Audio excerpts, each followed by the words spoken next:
పవన్ కళ్యాణ్ తన రూట్ మార్చారా? ప్రతి విషయంలో తన భార్య లెజినోవాకు ఎందుకు ప్రాధాన్యత ఇస్తున్నారు? విమర్శలకు చెక్ పెట్టేందుకే పవన్ తన style మార్చారా?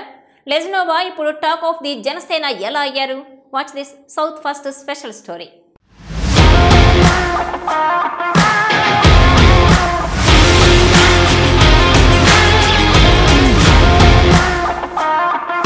Power star Pawan Kalyan త్వరలో ఎమ్మెల్యే పవన్ కళ్యాణ్ కానున్నట్లుగా చెబుతున్నారు.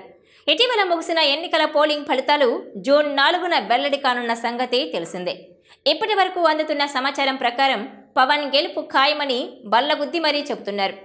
ఇక పిఠాపురం స్థానికుల అభిప్రాయాన్ని పరిగణలోకి తీసుకున్న ఇదే అంశాన్ని మెజారిటీ ప్రజల నోటి నుంచి వినిపిస్తోంది.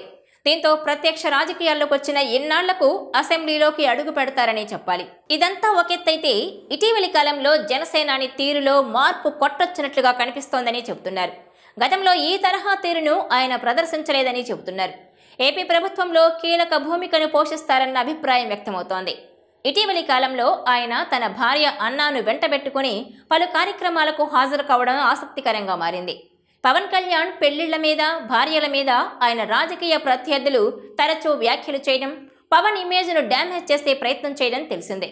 మొదట్లో ఈ అంశాన్ని పెద్దగా పట్టనట్లుగా ఉన్న పవన్ ఇటీవలి కాలంలో స్పందించడమే కాదు, తన మీద విమర్శల కోసం పెళ్లి విషయాన్ని పదే పదే ప్రస్తావించడం గమనార్హం.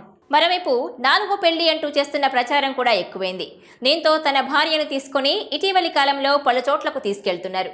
తన భార్యకు ఓటు హక్కు లేనప్పటికీ పోలింగ్ బూత్కు తీసుకొచ్చి ఆమెకు చూపించే ప్రయత్నం చేయడంతో పాటు పోలింగ్ ఏ తీరులో జరుగుతుందో వివరించారు.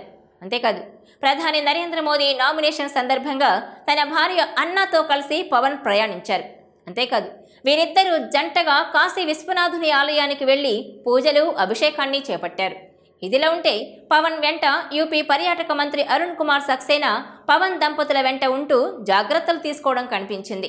ఇంత తక్కువ వ్యవధిలో ఇన్ని చోట్లకు తన భార్యను తీసుకెళ్లిన మొదటి ఇష్యూ పవన్ గురించి బాగా తెలిసిన వారు చెబుతున్నారు. ఇంతకీ పవన్ తన భార్యను పలు చోట్లకు ఎందుకు తీసుకెళ్తున్నట్లు అన్నది ప్రశ్నగా మారింది. రాజకీయ వర్గాల నుంచి అందుతున్న సమాచారం ప్రకారం పవన్ పెళ్లిళ్ల అంశాన్ని ఎన్నికల ప్రచారాల్లో వాడటం, మూడో భార్యతోనూ సంబంధాలు సరిగా లేవని రేపో మాపో విడాకులకు సిద్ధమవుతున్నట్లుగా విమర్శించడం లాంటివి హైలైట్ అయ్యాయి. అలాంటి తప్పుడు వాదనలకు చెక్ పెట్టేందుకు వీలుగా ఆమెను తీసుకొచ్చారని చెబుతున్నారు. అంతేకాదు, భార్య విషయంలో తన మీద బురద జల్లే వారందరికీ టోకుగా సమాధానం చెప్పేందుకే ఈ వరుస ట్రిప్పులని తెలుస్తోంది. అయితే ఇదే పనిని ఎన్నికల పోలింగ్కు కాస్త ముందుగా రంగంలోకి దింపి ఉంటే మరింత బాగుండేదంటున్నారు. ఎన్నికల ప్రచారానికి వెంట తీసుకుని వెళ్లడం ద్వారా మహిళల్ని పెద్ద ఎత్తున ఆకర్షించేలా చేసి ఉంటే మరింత బాగుండేదన్న మాట వినిపిస్తోంది. ఏది ఏమైనా గతానికి భిన్నంగా పలు కార్యక్రమాలకు తన భార్యను వెంట పెట్టుకుని తిరుగుతున్న పవన్ తీరు ఆసక్తికరంగా మారిందని చెప్పక తప్పదు.